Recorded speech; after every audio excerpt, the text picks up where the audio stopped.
Welcome to the Cast, where we interview some of the most influential people in tourism from around the world. My name is Graham Watson, and I'm the founder of Kuza Global. The word Kuza means a new dawn, and in 2023, we want to find out just how our guests are working towards that new dawn. Join us and subscribe to future episodes as we hope to inspire you with stories of strength and resilience in the tourism industry.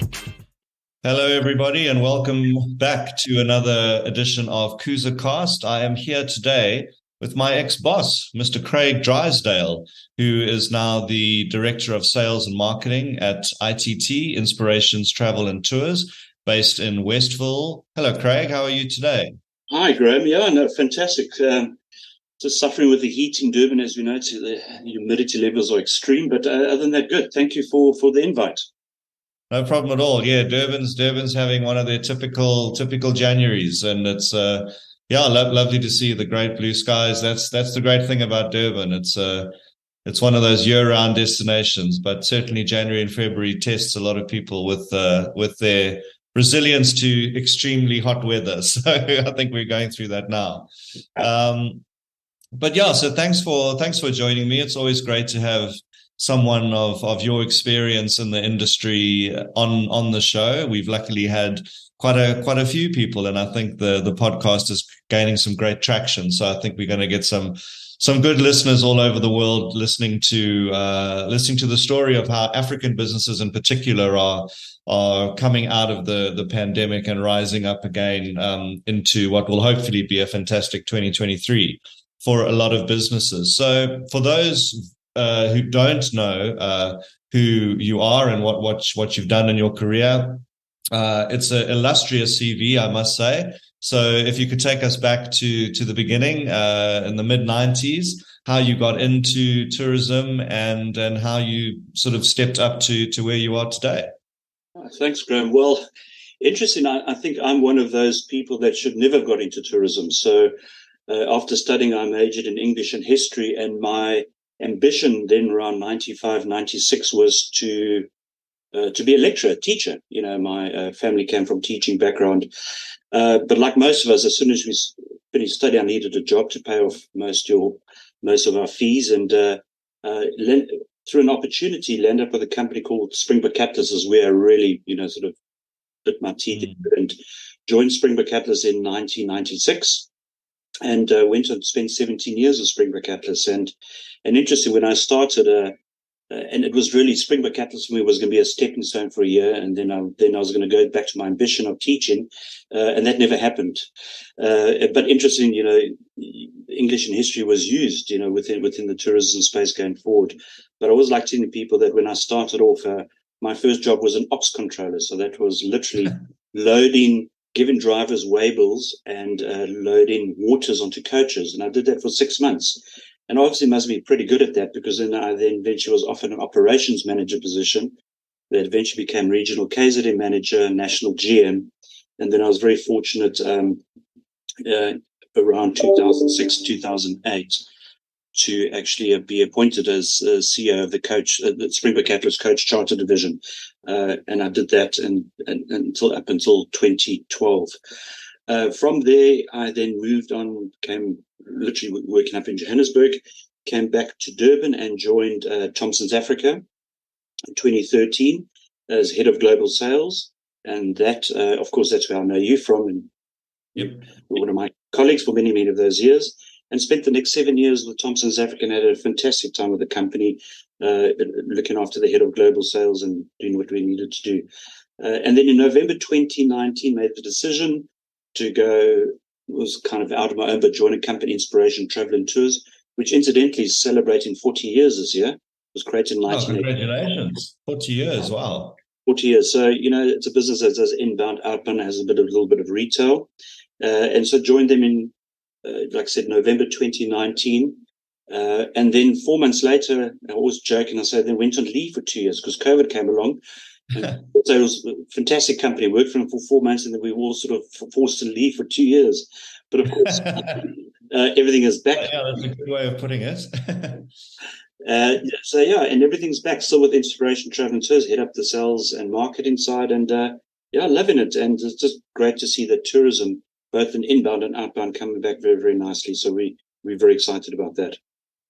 Yeah, that's awesome. So for the local South African listener that works in the tourism industry, just tell us a bit more about your outbound. So if any travel agents are looking for particular destinations that you focus on, I know you're quite strong in the Nordic region, and Hurtigruten cruises and all that kind of stuff. So maybe just let travel agents know what destinations are your speciality for outbound from South Africa.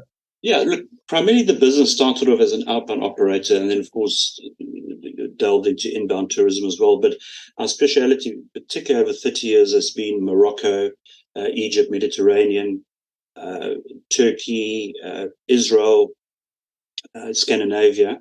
We also look after the cruising agents for Hurtigruten and World Expeditions. So we just focus on those markets. We don't tend to go and sell the world, because we always believe you can't be everything to everyone. But for those, particularly over 30 decades, those particular destinations have really been our key destinations, and of purely a B2B. So we work purely through the trade.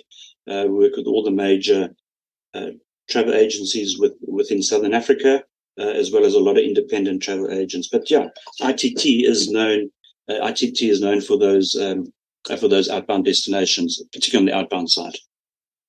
Yeah, that's great to hear. And of course, the inbound as well, you deal with many countries around the world that want a reliable ground handler in South Africa. So it's a great diverse business, and I wish it goes from strength to strength. So when you look back over the last nearly 30 years, what's one thing that you think, what curveball did you, apart from COVID, of course, what curveball did you experience? What challenge that you faced that sticks out in your mind, and how did you sort of overcome that? Well, I think if you look at the biggest challenges, we've had many challenges within the tourism industry over the years, but definitely, COVID was really a real tester for all of us.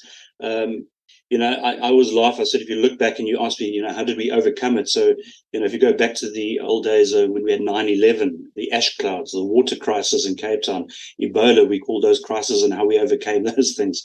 And we thought at that time, we thought they were really big issues. Didn't realize what the big issue that COVID would actually be coming forward.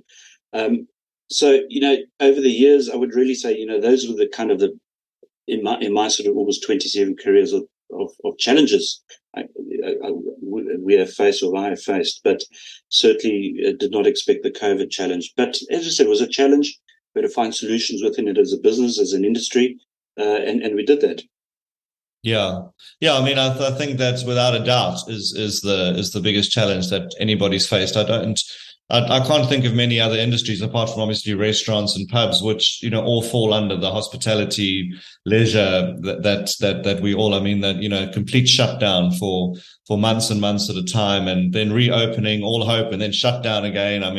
It's really and as I've said and with other guests, the spirit of camaraderie, the spirit within the tourism industry of even competitors helping each other out, and it really is lovely to see. It's a lovely industry to be a part of in that respect. There's I'm sure you feel the same way in all the conferences you've been to. There's such a lovely spirit within the industry.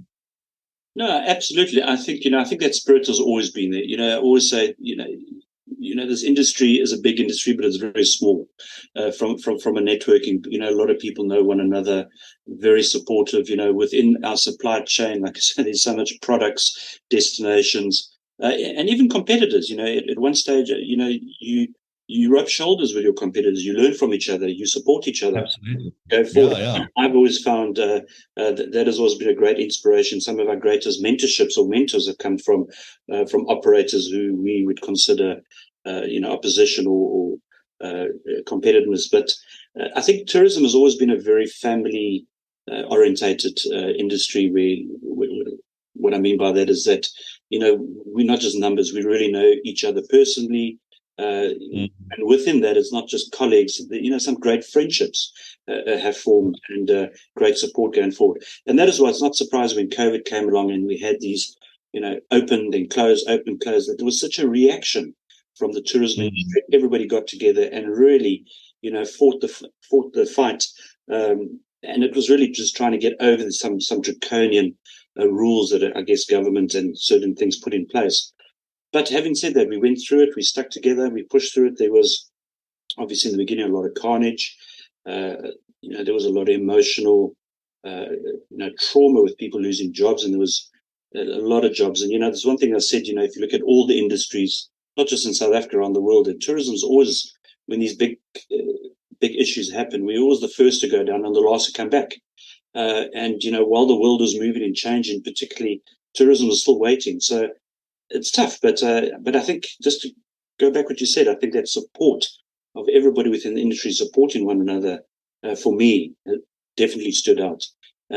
Yeah, I mean, I must say, for my business as well, it's been very humbling to see, just everybody helping me and, sending leads my way, and, just it's so supportive. And, I just think everybody wants everybody to get back on their feet as quickly as possible. And that's been a great thing to see. Yeah, absolutely. So let's talk about productivity. I know you, having worked with you for 7 years, and we've still maintained a friendship after that. You are a very detail-oriented person. You like to have all your ducks in a row. When it comes to productivity, just like a two-part question, what for you is the most productive time of day? I know we've done a few cycles on the promenade together. I did feel a bit bad because you kind of had to slow the pace for me, but we did have a great time. And so I know your morning routines involve a lot of fitness and activity, but and then also a work tool that you use that's helped you be productive and helped your day just be a bit more streamlined. So most productive time of day and interesting. So, thanks, Graham. Yeah, I think my most productive time, particularly on emails, and it's also trying to get through all those lines and lines of emails, is probably around 5 to 7 in the morning. I find I probably get more emails or work done from between 5 and 7 in the morning, and I alternate that between that and sort of exercise and that kind of stuff. So definitely 5 o'clock in the morning. And then I'll allow the day just to, to strategize, to do work in that. And then about 3 o'clock in the afternoon, I'll then tackle emails again, and sort of set up things for the next day. So that kind of is very much before hours and after hours. And then you use the day with the team to really just, to put our thinking caps on, to help with any processing or consulting or product management or whatever going through. So I tend to find that I like to get up early in the morning. And funny enough, I go to bed early. So I'm up early, go to bed early, and then I use that thing. From a tool point of view, I'm still very much sort of old school. I still believe in the good old to-do list. I always feel that people, you put your to-do list on a digital or an email or these wonderful to-do lists and things, but, it's hidden away from you. And the only time you get to go through to-do list digitally is if you seek it out. But I like to have a good old, and I'm sure you know this, piece of paper or a book on the table with a to-do list from top to bottom, because it's always there on the table reminding you to complete your call to actions. I do that with the team as well. We work on a very simple concept called ORA, which is Objective Resources Action Plan. We all set our weekly objectives, monthly objectives, depending. And so it's setting those objectives. What resources do we have or do we need? And then put an action plan together. But we keep that in writing, and it's on our desks, and everyone has a copy. And in our weekly meetings, we will just go back to it and relook at it and just reevaluate where we are. So I'm very much old school who keeps that on the desk written. And for me, that's a great, great tool. And I know there's some wonderful digital apps, and you love your apps and softwares out there. But the point is, it stays hidden until you find it. And that's something on a desk right in front of you. It just prompts you for that call of action. Yeah, absolutely. There's a lot of people who still love those desk calendars where, every day has got a little block and you write it down. yeah, there's ways and means to go about it. And old school, there's nothing wrong with old school. It helps a lot of people. And yeah, I mean, look, I mean, as you know, I try and keep everything digital, but sometimes, particularly on long flights, I think you know all too well that when you don't have connectivity, you do have to go back to the pen and paper sometimes. If an idea comes up in your mind and you want to jot it down. So yeah, there's still a lot of room for pen and paper. So when it comes to, I know you guys at ITT did a recent relaunch and rebrand. So when exactly was that during the pandemic? I can't remember the timeline, but I know that you did a lovely rebrand of the logo and website. You did a website relaunch. How active were you involved in that? And is it all finished now? Is it complete? Yeah, it's pretty much complete. I mean, so when joined the business in November 2019, there was always the focus to sort of re-engineer some sales and marketing within the business, refresh a few things going forward. But of course, when COVID came along in March, it really, despite COVID being what it was, it also gave us an opportunity to stand back and like I say, really spend some more time on our website, on our look at our tariff, our online B2B system, which we spent a lot of time and effort and money on that B2B system. So even though COVID was, it gave that 2-year break that really allowed us just to look at all our collateral and spend some time on that. And we did that. And so today, if you look at the sort of our corporate logo has been adjusted slightly, more fresher look. Website is far more interactive. Our B2B system, which was an online for agents booking system, is really robust and good. So there's a lot of things. There's still lots we need to change and do, but COVID did allow us not just to sit back and wait for things to come. We actually used the opportunity with the team. And so I must say, this wasn't just a management thing. This was management and the team got involved to really, I would say, refresh, re-engineer the business.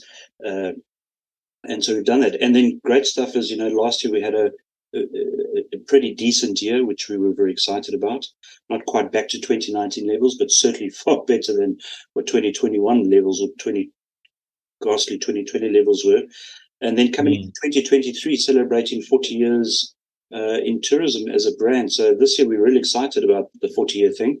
And we're really going to have some nice activations, both in our inbound and outbound around that. But re-engineered a few little things. Some things we stick to because it works. So don't change things if it's working. But yeah, it was great. It was great fun doing so. And yes, I was very much with the team and management involved in re-looking and reinventing inspiration travel and tours, particularly for the new post-COVID. What we thought with all the changes coming.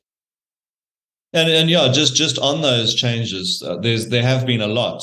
I think the way the tourism industry had to adapt to a new way of doing business. Home working, for example, the sort of gradual, if not quite speedy, demise of printed material, brochures, that kind of thing. What do you think is the sort of lasting difference that will go forward that happened during the pandemic, and how is ITT and yourself preparing for that or adapting to it already?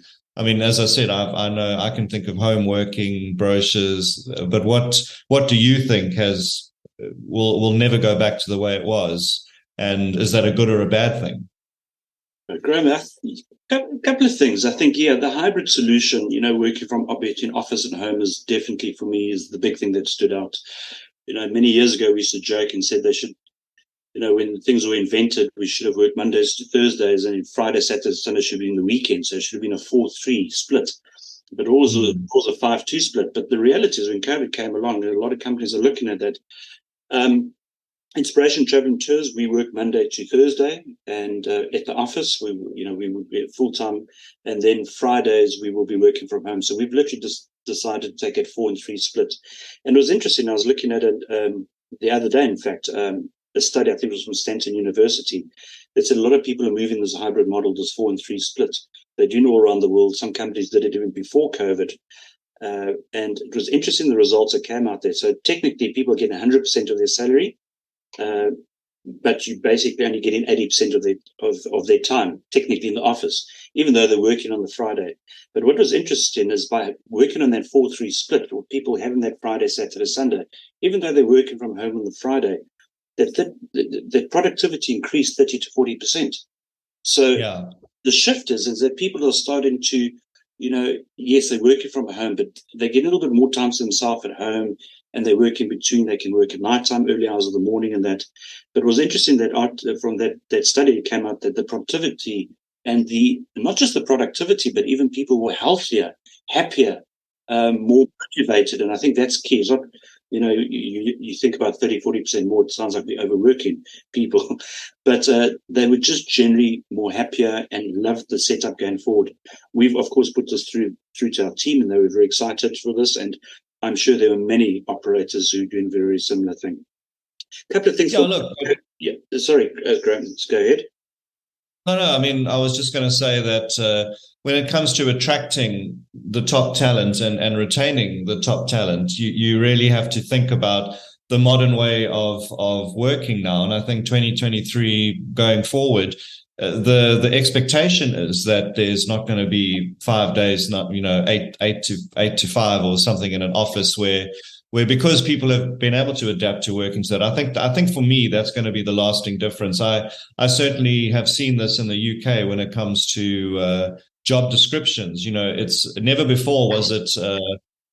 Even in the title, it's now kind of mandatory to put whether it's remote, hybrid, office. They tell you now that's the way it is. Whereas before it was just accepted that it was going to be office based. But now people let you know, and I think that it does show a lot as to what the human being, as a being, with our one life we've got on the planet. What do we want to achieve out of that life? We want to have that work-life balance. And it sounds like you've given a lot of thought to that, and which is great, because then, retaining staff and attracting the top talent, I think you're going to go a long way with that in the long term. It's a great strategy. Yeah, no, absolutely. And besides that, that was one of the key thing that stood out for us, and I'm sure for the industry as a whole. But also we came up with, I think, was less is more concept, and was interested to take back and look at things within businesses that you sort of took for granted, and realizing that there's, by working a little bit smarter within businesses, instead of taking up, like I say, the big office spaces, you can take less office spaces, have these hot desks, move things around. So the less is more concept has definitely come through for me. The digital versus print. Constantly how we, and I'm sure we're not the only company, is trying to get people not to print things. And then came along and we were forced to work from home and from offices. And guess what? Nobody printed. And so coming back into environment, we don't have anybody printing, even our accounts, which is usually the biggest culprits. So that is big. And then, of course, big platforms. I mean, we've always had the Where To's. We've now got the trip clips. So that the days of handing out or printing multiple itineraries into little wallets, sending it through to airports so guests can get a copy is gone. People now want digital itineraries. They want it on their phone, on their iPads. So I think that is very good. It's really moving into that green economy that the industry has always been pushing, but didn't quite get it right. So as bad as COVID was, it kind of forced us and pushed us in those uncomfortable areas we didn't want to talk about, like staffing and hours, the greening of paper, that kind of stuff. It really just forced us to sort of accept this and make these changes. And then the big difference for me going forward is, and I've got to touch on this, Graham, is domestic tourism. I think, domestic tourism was our savior during COVID. And I think going forward, one thing as an inbound or as a tourism industry, we must not ignore the local potential we have. Selling Southern Africa to South Africans alike. If it wasn't for South Africans during COVID, for little operators like ourselves going forward, I think there would be a lot of businesses in trouble. And just the potential that is, I think we've got such untapped potential in our domestic market. So those are really the key things, I would say, the lasting difference for me post-COVID. Absolutely. Let's discuss a bit about your role with Sigma and the SMEs, if you don't mind. We can just touch briefly that. Just for the listeners' benefit, what exactly is the role that you're playing in helping? Because obviously, growing SMMEs is the way of the future as well. We need to definitely tap into that, and you've been doing great work in that respect as well. So maybe just touch on that a bit as well. About that's also, I think, going to be a lasting thing going forward. Is assisting with that sector of the economy as well. Yeah, absolutely. I was very fortunate. April 2021, the National Department of Tourism, through Sigma International, was running their National Tour Operator Incubation Program. It's a program that they run every 2 years. And I was asked to come, first question I think I was asked is, what am I doing? I said, well, besides running, gardening, and cycling, nothing much, because nothing much has happened. Yes. And I was really asked to come and really as kind of a big brother, as a mentor to mentees, or as they call incubatees, an incubator, and came on board. And this is a program that runs through all 9 provinces. And currently we're 21 months into the program. It expires at the end of March this year. And on that we had 44 SME tour operators that we worked with, and we brought on. And I must say, during COVID, it was very tough. It was a hybrid model once again. We probably had about 5-10% of sort of physical interaction, but 90-95% was actually all online courses, online motivation speakers, mentorships. If we did business operations, it was all done on. So even during COVID, it forces that actually you can still do mentorship programs and still do these things through an online, as opposed to the physical interactions, and it worked very, very well for that. But typically, what we look in the business is we take an SME business and we would look at compliance, access to market, linkages, mentorships in all different ways. We'll help write up business or ops plans, or if there's to raise capital within the business, we'll help them with payrolls, taxations, writing up their management accounts. So it's everything to try and build. We'll even build. So far we've built onto 25 websites, and one thing I must say, what I've really enjoyed going through this program. It was quite humbling for me, being in industry, that there's so many small little products and little businesses out there in community tourism and regional tourism. They've got really, really great stories, some great product, real passion for tourism, and all 44. Believe it or not, during COVID survived. Tourism may not have been their core business at that stage, but they pushed off to the side. They pivoted and did everything what they could do to survive. But their heart, remained within their products or within their services they offer.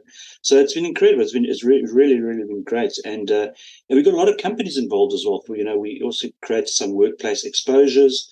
I must thank guys like Pembury Tours in Port Elizabeth, Springbok Atlas in Cape Town. We had Tourvest in Joburg, New Frontiers in Durban, who really came on board with this program with National Department of Tourism ourselves to help these SME companies really from an access to market and look at their products and say, can they take those products and build it into their itineraries and products for guys overseas? So they've been fantastic. And we just really need more key companies like that, who these guys really look up to. It's all about mentorship, yes. Looking and holding and taking their hands going through.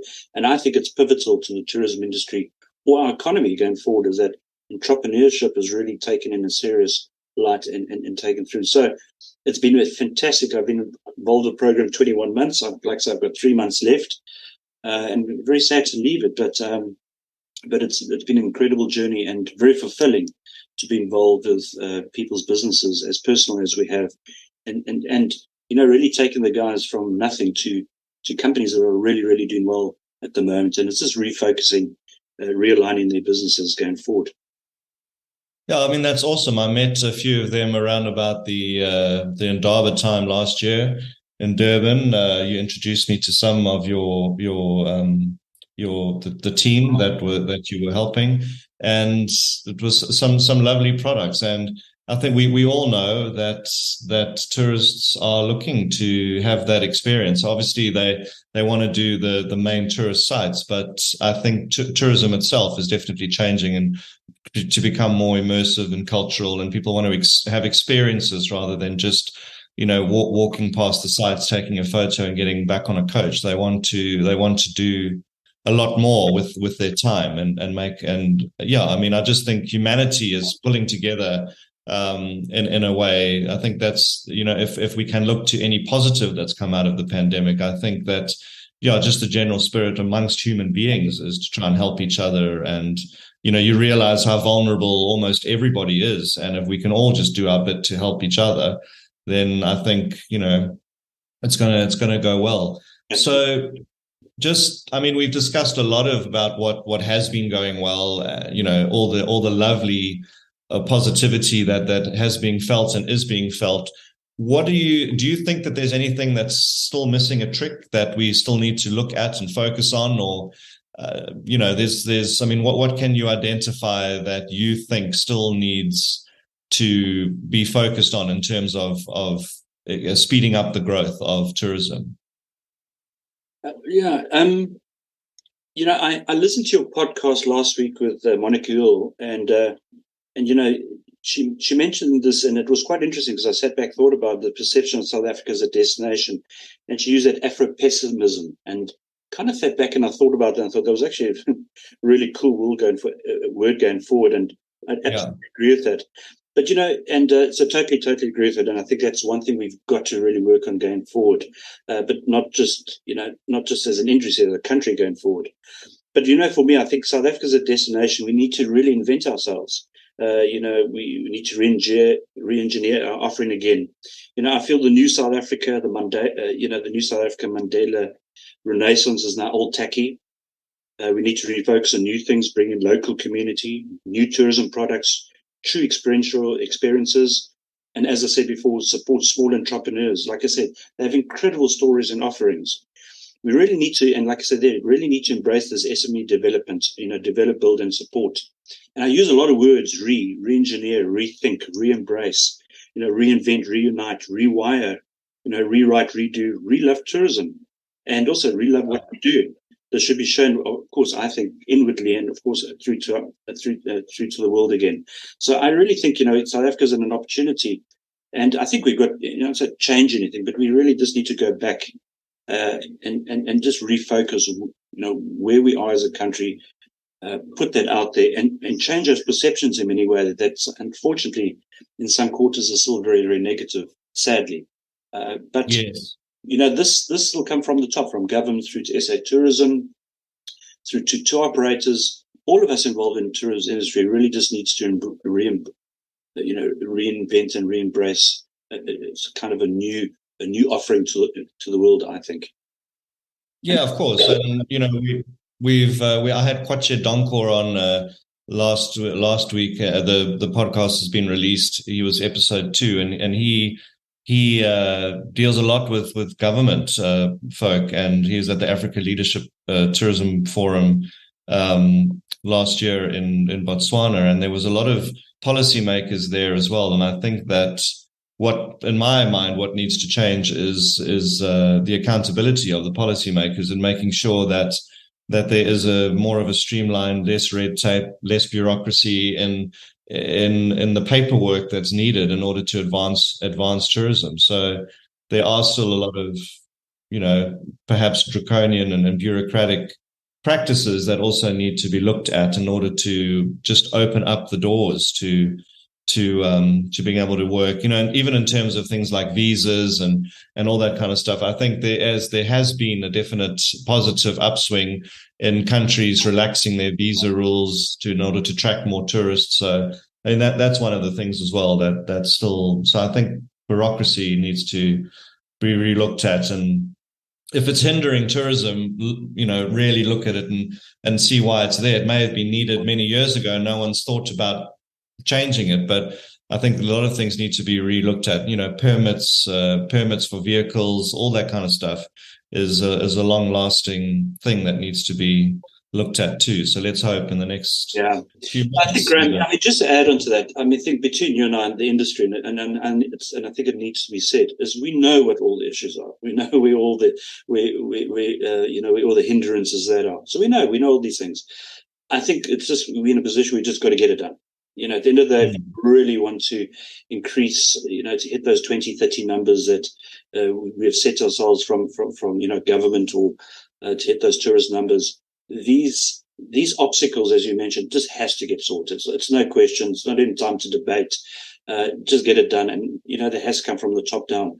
And if that happens, you're going to find that the industry and the destination, the product owners right across the supply chain will embrace and support and drive it. It has to. But that, you're right, there's some fundamentals that just have to happen. The time of talking, it's just, talking is over. It's action, as they say. And I think, coming out of COVID, post-COVID, this is the time.